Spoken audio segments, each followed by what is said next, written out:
พี่น้องเปิดภาพมาอยู่กับน้องนูคือเก่าพี่น้องเด้อพี่น้องมื้อนี้ก็สิมาสอนเกี่ยวกับการส่งคลิปให้บ่เจ็บพี่น้องเนาะแต่ว่าสิสอนหลังไม้แต่ว่าเทิร์นเฮาได้มาเฮาก็ถ่ายคลิปให้พ่อแม่พี่น้องได้เบิ่งนำกันพี่น้องเนาะแต่ว่าสิสอนก็สอนหลังไม้เอาสิสอนบัดนั้นมันก็ใช้เวลานะพี่น้องเอ้ยสบายดีเด้อน้องนุ่งเด้อสบายดีเด้อเอากราบทักทายสบายดีเด้อพี่น้องเบิดสุขุสุคนพี่น้องเนาะก็ยินดีต้อนรับเข้าสู่ซองเบาเจ็บชาแนลคือเก่าพี่น้องเนาะ ถ่ายคลิปเรียบร้อยก็สิส่งคลิปแล้วก็สอนให้น้องเพิ่นส่งพี่น้องไงแต่ว่าตอนนี้ให้น้องเพิ่นเสียหยาต่อเพราะว่าบ่เจ็บเสียแล้วเบื้องนี้เสียลิ้นนะเสียลิ้นแล้วก็น้องเพิ่นก็เสียเลยตอนนี้เบื้องบ่ทันเสียมันก็เสียลิ้นนะสิว่าเสียเป็นเวียกเป็นงานก็บ่แม่นเนาะพี่น้องน้องหนูอยู่ซื่อๆบ่เป็นนะพี่น้องคนดุคนมันเด้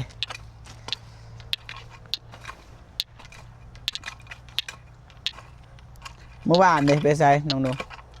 วันนี้ไปปลูกผักรับจ้างปลูกผักบอกเจ็บว่าสิมาหาน้องหนูแต่ว่าน้องหนูเพิ่นบ่อยู่ก็เลยบ่ได้มาพี่น้องกันบอกกับเฮาก็มาหาน้องหนูแต่เมื่อวานแล้วเพราะว่า FC ก็ท่ารุ่นท่าเบิ่งพี่น้องเอ้ยฝนตกเลยพี่น้องเอ้ยนี่แต่ว่ามันบ่เห็นกล้องบ่เจ็บนี่แต่ว่ามันตกเลยเส้นตกตัวน้อยๆพักซะเข้าห่มก่อนน้องหนูโดยโทรศัพท์แล้วก็ไม้เปียกจังมาพักผ่อนก่อนมาพี่น้องขึ้นเฮือนก่อนน้องเอ้ยฝนตกแnhẹอยู่มาขึ้นเข้าห้องพี่น้องเอ้ยเข้าเฮือนมาเป็นเข้าห้องโอ้ยพี่น้องเอ้ยบ่อยากตัดชิปออกแล้วว่าผิดเรื่องไงหลักไหลเลยฝนตกพี่น้องเอ้ยเห็นอะไรฝนตกโดยพี่น้องเอ้ยแต่ยังบ่ได้ฝนตกมันแต่นอนอย่างเดียวโอ้สบายเนาะไปหาเงินก็บ่ได้หาเงินก็บ่ได้ว่าสิฉีดหญ้าสวนก็ฉีดบ่ได้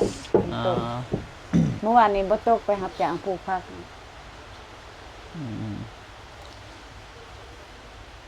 หับจากได้เท่าไรเมื่อวาน200,000เฮ็ดคลิปบ่ได้เฮ็ดคลิปบ่ได้ความจำก็เต็มว่าความหมายก็คือเฮาเฮ็ดคลิปบ่ได้200,000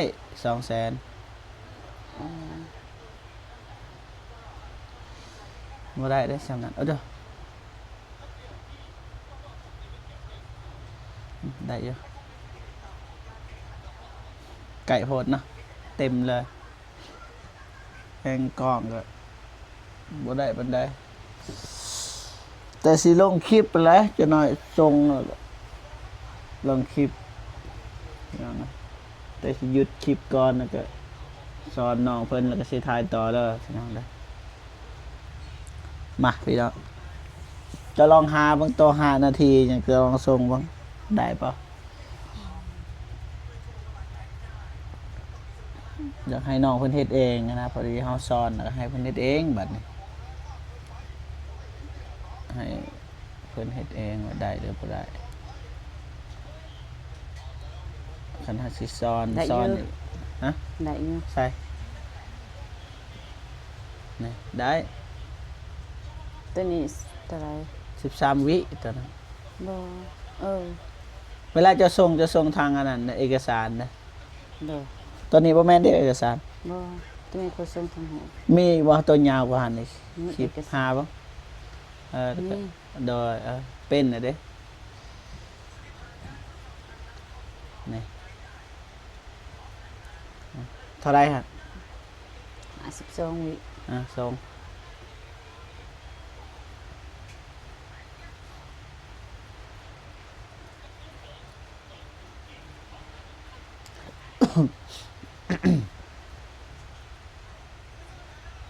มันแจ้งแบบนั้นส่งเอกสารมันแจ้ง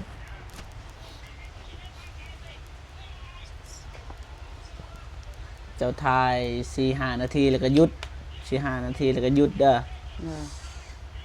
ก็ส่งมามันถ้ามันลายโทรศัพท์เจ้ามันห้องรับบ่ได้แล้วก็คลิปก่อนเนี่ยค่อยเช็คแล้วมันบ่มีเสียงบ่ได้ยินเวลาคนอื่นถ่ายนี่สิบ่ได้ยินเสียงได้แล้วได้แล้วพี่น้องเป็นเฮ็ดนั่นแหละซื้อใหม่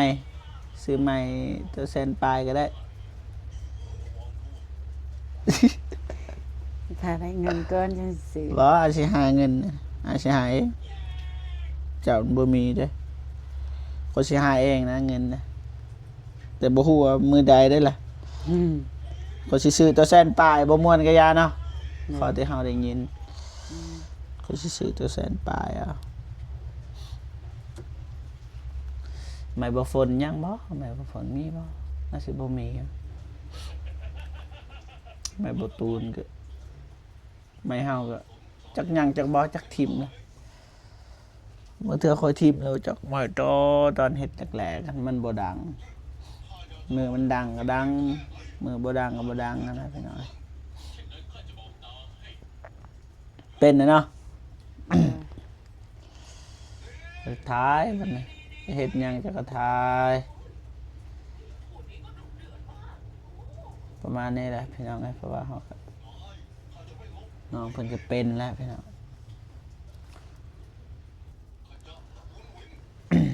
มันจะจังสั้นนะน้องน้อยดุถ่ายคลิป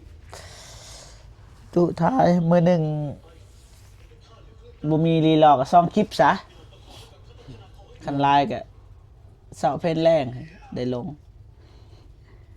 เสาเพนแรงคันบ่ทันก็2 คลิปคันบ่ทันนี่รีลอกก็คลิปหนึง เออ มานั้นพอได้มีรายได้เด้ยังลูกเลี้ยงเต่าทางนี้ก็ได้ทางนี้ก็ได้ทางนี้ก็ได้มันก็ดีทางออนไลน์ก็ได้ เอ้ยทางออนไลน์นี่บ่ได้แล้ว บ่ได้ปะรูปบ่ แม่นยังอยู่30ปลาย40 40กับพุ่นน่ะอ๋อไปดีเด้อ ดีเด้อ มานั่งนะอ้าว ไฟตก ไฟสิบ่จันทร์ขึ้นไฟสิดับล่ะ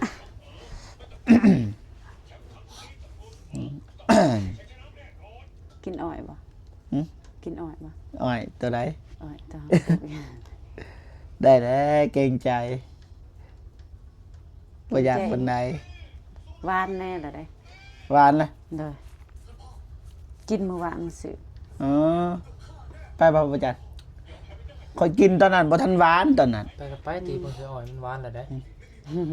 หวาน ไม่สิ ไป เอานี่ ได้เลย โอ้ย ไปเถอะไปดับ เป็น ไป ไงเนาะ น้องไงมาพี่น้องไงน้องนูสิเอาอันนั้นให้มาเขาสิตัดเองมาเขาสิเลือกเองนะเขาจะกินอีหยังมาโอ้จับมีดจับผ้าได้อยู่ผู้ใหญ่ ตัดออกตัวนี้บ่อยากให้ตัวเปียกเด้ เล่มเลยกาแฟ ขอสิสั่นให้เบิดละมาให้เปียกเปียกน้องหนูได้ฝนตกคุงยาตัวได้น้องหนูมันหวาน จะมันดำ ตัวได้น้องหวานนะ พุ่นตัวแดงค่ะแต่ว่ามันนี่ ตัวต่ำมันบ่ นี่ โอ้ตัวนี้นี่ บ่ นี่ มันเน่าตัวนั้นกินบ่ได้ เน่าตัว มันแดงอะนะ ยัง นี่นะเอาตัวนี้ เสือท้อตัวละ นี่นะเอาตัวแดงนี่เสีย บ่น้องหนูเจะสิให้ค่อยกินหรือสิให้เจ้ากินเอง เอาก็กินน้ำกัน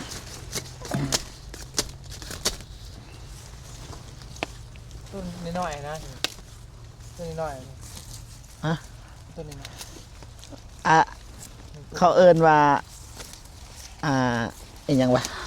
ป้าเพียจับมันติดเองดำอีปี นี่ตัวน้อยนะตัวน้อยนี่บ่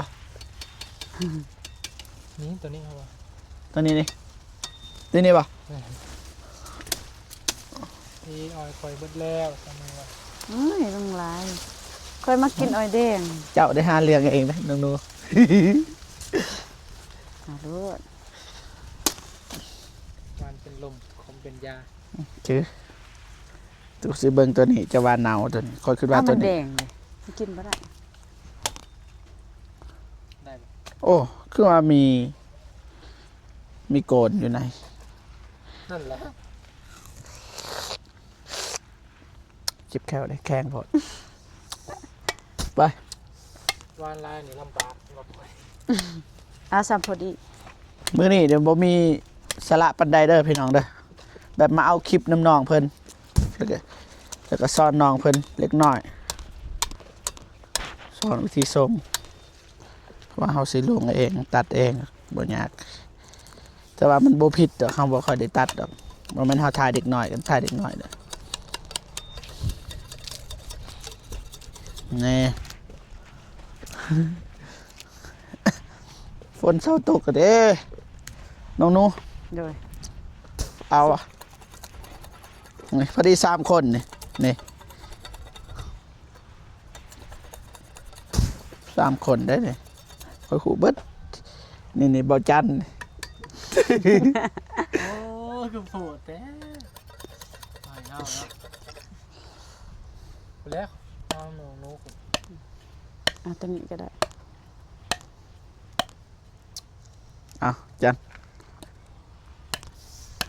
โอ้ไก่โพดเลยอย่าตายเลยมีดเลยไม่ให้ตายเลยถ่ายน้องหนูก็ได้เบิ้งไก่โพดอย่านะ ประสบ นี่ให้น้องหนูตัวกลางเลยพอดีเลยบ่แข็งบ่อ่อนเอาน้องหนู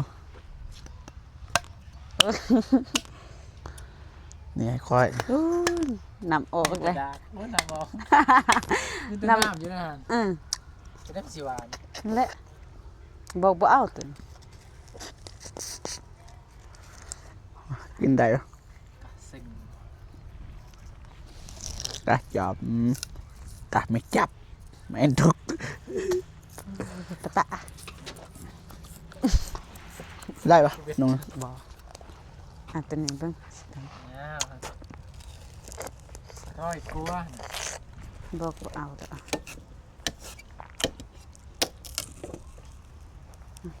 ตัด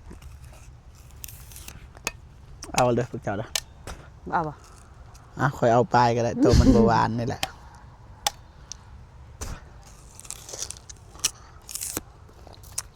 มีบ้านอยู่มีบางนี้ให้นอน หวานหมดเลยปะตัวนี้แห้งบหวานน้องหนู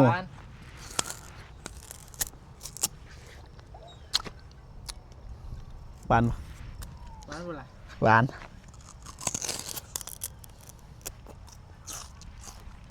บหวานก็บอกว่าหวานนะบ่ได้คือแบบเยอะมือบาดเนาะน้องหนู ระวังมือนะ ยามฝนขี้คร้านแล้วไปหับไปส่ง มือบาดจำเป็นแล้ว เอาตั้งในนี้สิ บอกโอ้ยอยู่บ่อยากให้เห็นมีดเด้ น้ำหนักของกระป๋องเพราะว่า เอ้าของปอ ดาราปอกเลยจะเป็นดาราเลยพี่น้องคันบอกกับดาราคนหนึ่งเลยเราดังเลย ดังกว่าโบเก็บดังกว่าโบจันนะอยู่บ่อยู่ก็พากินอ่อย เอามีดปอก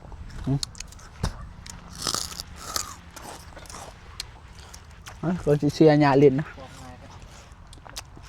มันอ่อนนะหน่อย ตัวนี้ยังใส่ได้ปะ เสียหยาบ่ นี่คนที่ตักเสื้อรถก่อนเสื้อมือ เอามาโลด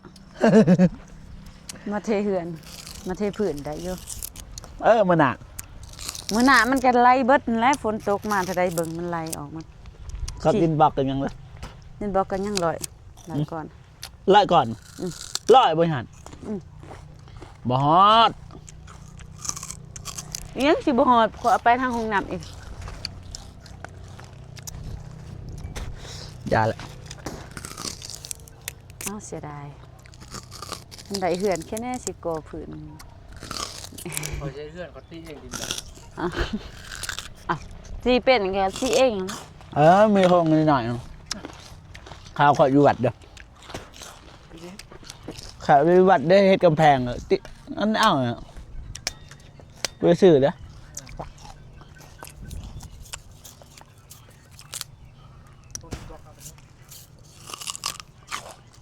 แพงเราได้เขาขายนี่ตอนนั้นเขาซื้อเช็คก่อนเท่าใดว่าจือเลย โป่งตีดินก่อน บ่จักเลยก่อน500เนาะแม่นแหละเขาซื้อก่อน500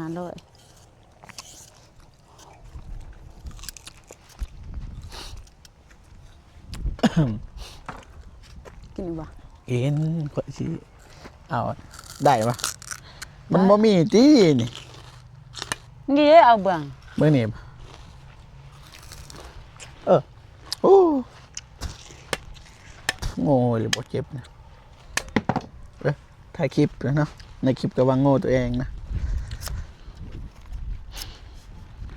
ไว้ถ่ายมีดแล้วเด้ออย่านะก็ได้ว่า YouTube เฮ็ด YouTube ยากเดี๋ยวนี้แต่ก่อนจะถ่ายหยังก็ถ่าย เว้นแต่บ่ให้เด็กน้อยแก้ผ้าเบิดเท่านั้นตอนนี้นี่เฮ็ดหยังก็ผิดไปเบิดน้องหนูระวังเด้อเจ้าเด้อเวลาถ่ายคลิป โดย คือลูกสาวกับลูกชายเจ้าหั่น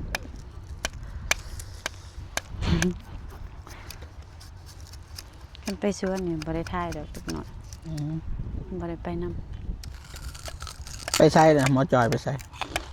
ดินน้ำเล็กน้อยค่ะ คิวเข้าก็มาแบบนั้นปะ หิวข้าวมากินแล้วก็ไป กินแล้วแซวนี้เนาะกูบ่เจ็บกูบ่จัน 6 โมง 5 โมงมาบัดนี้ บ่ยานบ่ลูกหายเนี่ย บ่มันเคยไปลิ้นแถวนั้นคันเด็กน้อยพวกนี้บ่อยู่บ่ไปอยู่นค่ะ ปาดเถอะพี่น้องเอ้ยสบายดีเด้อ สบายดี บ่ได้เจอกันโดนมาแต่ไส ว่าแต่ส่วนว่าเตียงนี่ อ๋อไปชวนเลยโอ้ มา เอา แล้ว เอาว่าสิเข้าไปชวนคือกันนะ โอ้มาแต่หุ่นวะจักโมงมามา ป โน ระมาณจักโมงบ่จ้ะ11 ตอนไรเสร็จบ่ จอง โอ้ ไปกินข้าวกินน้ำอยู่นี่แหละ โอ้เดี๋ยวนี้ เป็นภาระ วัฒนาลีเดี๋ยวนี้ไม่อยากบอกไล่เพียงน้องนะจะทัวร์ลงหัวลงวัฒนา บอกคันไอ้ทายส่วนในเตียงแล้วเฮาสิบ่ได้เข้าไปคิดว่า เข้าไปแล้วเป็นยัง หืม คนละแบบคนละมุม บ่แล้วมีเลยเด้ อืม เป้าหมายของเฮาก็คือถ่ายให้ FC เบิ่งครับมีคนใดคนหนึ่งถ่ายบ่เป็นหยัง เป็นยังมันคนละอย่างเนาะ เอาสบายดีบ่ทรายสบายดีมานี่ คนดังอันนี้ลูก คนดัง มื่อนี้ลูกสาวมานำยังไง สบายดีเด้ออืม อ่า เห็นอยู่ไอ้ลงมื้อนั้นพาเมียไปเบิ่งสวนในเตียง 20,000 ไป 20,000ปลาย เพิ่นอยากไปเบิ้งเพิ่นน่ะ ระดับ เคยเห็น CEO ไปจ่าย 20,000ปลาย เห็นแต่ เห็นแต่นั่นเด้เห็นแต่ในคลิปอันนี้ไปเบิ้งพอสิแวะหาน้องนู่ดอกมื้อน่ะแต่มันค่ำเลย คนแรกก็เจอหั่นละ เจอเจ้าบ่ เจอ เออโอ้มาเผาเลยบ่ว้าฮอดไซส์แหละคืบหน้าฮอดไซส์แหละ คืบหน้าบ่อายกับน้องคือเก่าหั่นแหละ เออดีแล้วขอเป็นขอไป เด้อเด้อคือเก่าแล้วน้อง เฮ็ดยังกินบ่หนูเฮ็ดยังกินให้อายเพิ่นกินเฮ็ดยังต้มมีคิดว่า กินเผ็ด กินลูกเพชรเอา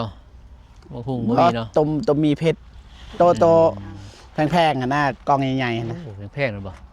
น้องหนูระดับน้องหนู เป็นต้นนัวเลย ชมสหพันธ์ ต้อง2,500 เอา4ถุง5ถุง บ่ได้ไปไสบ่ บ่เมื่อวานไปปลูกผัก ปลูกผักดีแล้วเว้ยมาเยี่ยมมายามกันนั่นแหละนี่ข่าวว่าเฮ็ด YouTube บ่หืม เลย ว่าท่านลงส่งคลิป ลงคลิ บ่ ป เป็น อืม ส่งคลิปบ่เป็น ก็มาอยู่จักมือนึงมา เด้ แต่ เรา ช้ เป็นมื้อนี้เราเป็นแล้ว สอนได้ดอกไม่ยังเอาให้เอื้อยติเว้ย เอาให้เอื้อยจอยเอาจอย ดูแลได้อยู่บ่เจ็บ บ่ได้ เดี๋ยวได้บ่กินบ่เอาไปซื้อมาง ามบ่ คือมาดำเถอะ เพียบ่ มันล่นได้หนูเจ้าซีดแล้วบ่ยานี่ สีด2เทื่อ3เทื่อ บ่ตาย บ่ ย่างเล่นหมดนะเอาตัวนั้นมาก้อนดิมาก้อนบ่นี่ มังกรกับกาสิง กาสิงก็ยังบ่ตาย โอ้ยลีเหรอ ก็ย่างอยู่เนี่ยแกดอนดิแกดอนบ่ได้ใส่บ่ ใส่ยาเป็นซองยาฆ่าเพี้ยแล้วก็ยา อ้าวคือย่างอยู่นี่ยังไตอยู่นี่ มันบ่อยู่นะเพี้ยมันหนัก เด้หมดตัวนั้นแหละเพีย อยู่สวนหิ้งหลายเลย โอ้ไผเสียนี่ ฮะ เสียลิ้นคอยและเสียลิ้น บ่เจ็บ บ่ได้ถ่ายคลิปได้ตอนเสีย แม่นบ่ โอ้ เอาคือบ่ไปเสียอยู่พุ่นแล้วบ่อยู่ บ่แล้วเลยคอยเสียลิ้นซื้อคอยอยู่ซื้อบ่เป็นนั่นนะ แม่นนะดุมันเด้ดุคนมันบัดไปส่วนได้คือบ่เสีย บ่ได้ไปยังบ่ทันไป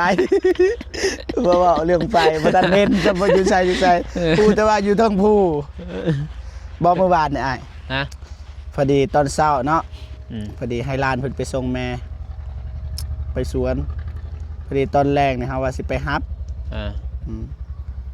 เอาไปเอามาน่ะอยู่กันดอนเห็นอยู่เบาทรายเมื่อวานบอก เห็นอยู่ คอยมาสิเมื่อเลยแต่คอยลืมมาแหม่นะคอยก็เลยไปกันดอนก่อนไปเบิ่ง เริ่มแม่ ลืม โอ้ บ่ เอาแม่ไปป้าอยู่เลยก็ เว้ยเฮาบ่ได้กินข้าวเบิดมื้อเด้รู้สึกว่า อึดอัดใจยังเด้เฮาคิดว่า ใจหนึงอยากเมื่อใจหนึงอยากถ่ายคลิป แต่ว่าไปหาน้องบัววันบ่ถ่ายคลิป เออ แบบก็บ่นกระวายหั้นนะบัดสุดท้ายอ้าวลืมแม่ตัวเอง โทรเซ็กแล้วมันค่ำแล้วเด้โทรเซ็กเลยจังได้เอาโทรหาอ้ายว่าเด้ลานไปหับแล้ว ปาทำเมื่อเนี่ยเมื่อคืนนี่ไปเคาะประตูแม่เอ้ย ขอโทษเด้อ จะโดนเด้อตัวไหนแม่ เออ แม่เป็นว่าท้าบักดน สมมุติว่าเมียได้บ่นี่ อะ บ่ลืมติเมีย บอมันมีบางมือที่เฮาลืมนะจริงๆอะคือแม่เนี่ยเฮาลืมบ่ได้อยู่แล้ว เออ แต่ว่ามื้อนั้นมื้อวานเนี่ยบ่ได้ถ่ายคลิป แต่คิดแต่เรื่องเดียวบ่ฮู้ว่าเป็นเรื่องหยังที่เฮาลืมอะนะขนาดไปน้องบัววันไปน้องพินไปน้องจันทนาไปลิ้นนี่ซื้อบ่ได้ถ่ายเลยมื้อวาน บ่ได้ทายวันนี้ แม่นสุดท้ายลืมแม่ตัวเอง ซื้อรถเด้วันนี้ แม่นเห็นอยู่ รถน้อง เห็นอยู่ จันทนา เห็นอยู่ในคลิปอีหยัง ไปซื้อ แล้ ให้ วก็ เพิ่น ไปเบิ่งเพื่อนก็เห็นเท่าไหร่ 17ล้าน800,000แพงดิอยู่ซิกองอยู่ท่าแต้งเขาซื้อตอนน้องดับบ้องเท่าไหร่16บ่ เฮาซื้อน้องล่าสุดนะซื้ออะไรเตียง15ล้าน5แสน 15ล้าน500,000บ่ เนาะ อ่า ใส่กล้องมันแน่นอนเส้นทางมันไกลเด้ มันแพง ตัวอย่างว่าเครื่องอย่างใส่กล้องแพงอัตตปือแพง พออยู่ท่าแต้งเขาปิดเด้ เท่าไหร่ ปิดเดือนเก่าบ่เขาเปิดมันก็ไปทา แม่น พระอาจารย์เพิ่นก็ว่าอยากให้ไปซื้อไว้ไว้ไปให้น้องเพิ่นนั่นแหละ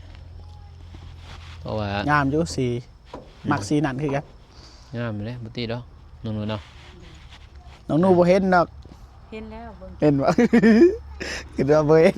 เบิ่งทุกคลิปอยู่ อืม อืม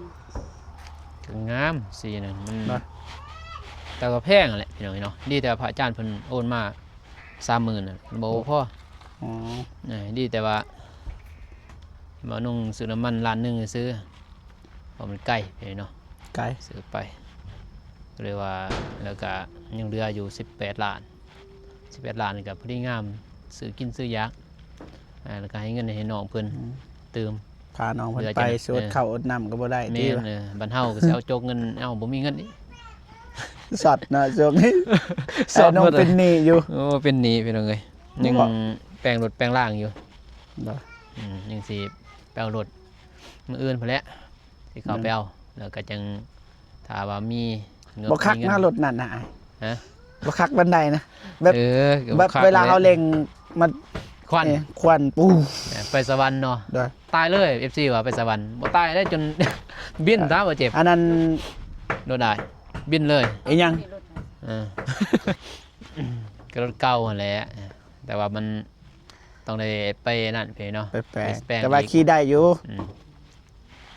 แต่เขาสิไปแป้งใหม่อะนะแล้วก็เบิ่งก่อน ถ้าว่ามันไปแป้งยังคือเก่า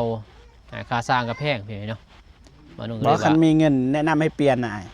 อันนั้นสิว่านั่นแหละแต่เงินก็บ่มีดอก บ่คันมี กัน พี่น้องหยังเพราะว่าเฮาขี่มื้อนั้นฮู้ตีเต้า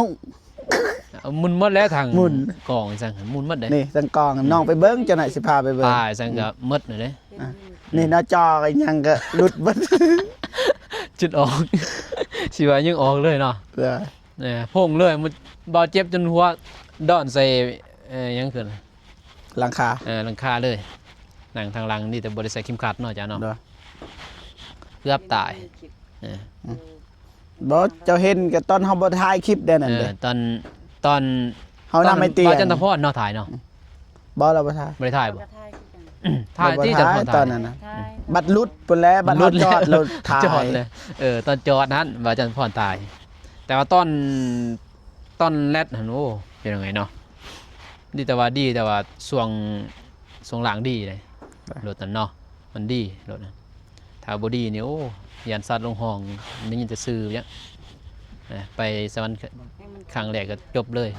นะ ไว้ให้มันกลางคืนนี่ เอ้ากลางคืนบ่เห็นเลยนะมืด โอ้ ตึ๊บ บ่เห็นเด้นำไม่เตียงเด้อ น้ำเนาะล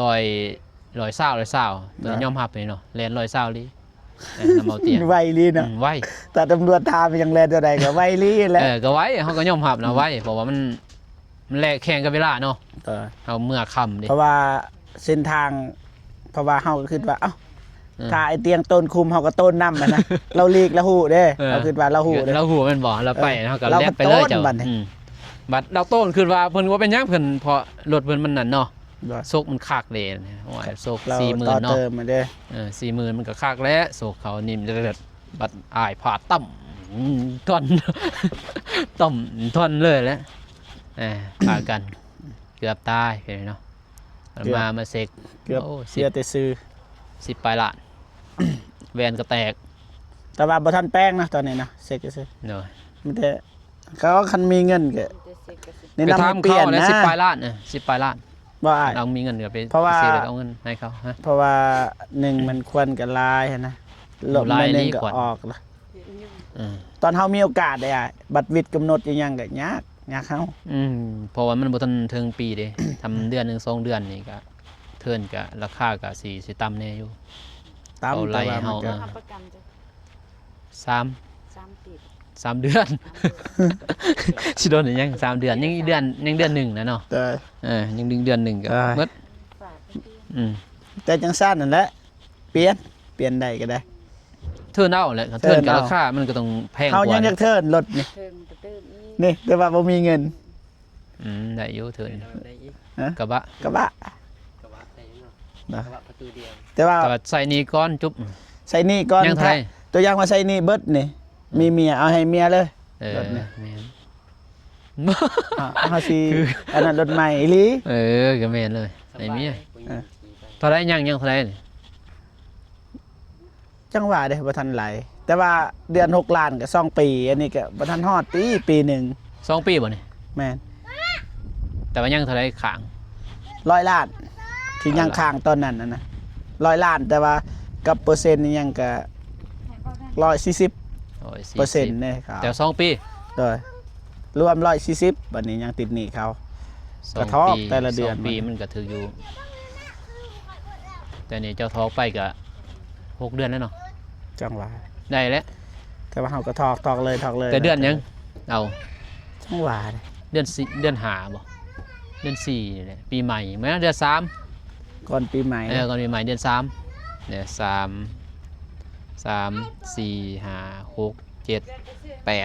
เดือน 6 เดือนนะ 6 เดือนก็ แสดงว่า 68 แสดงว่า นะ อีกปีปลาย 6 เดือนกับ6 ปีหกเดือน 30 ไปละ ห่างกัน30 ไปแล้ว จะว่าประมาณนั้นแหละ 30 ไปละเนาะ เด้อ ยังอีกปีป้าย เด้อโอเควันนี้พี่น้องเอ้ย เด้อ มันสิยืดมันสิยาวพี่น้องเอ้ยประมาณนี้ได้โอเคพ่อพี่น้องเนาะ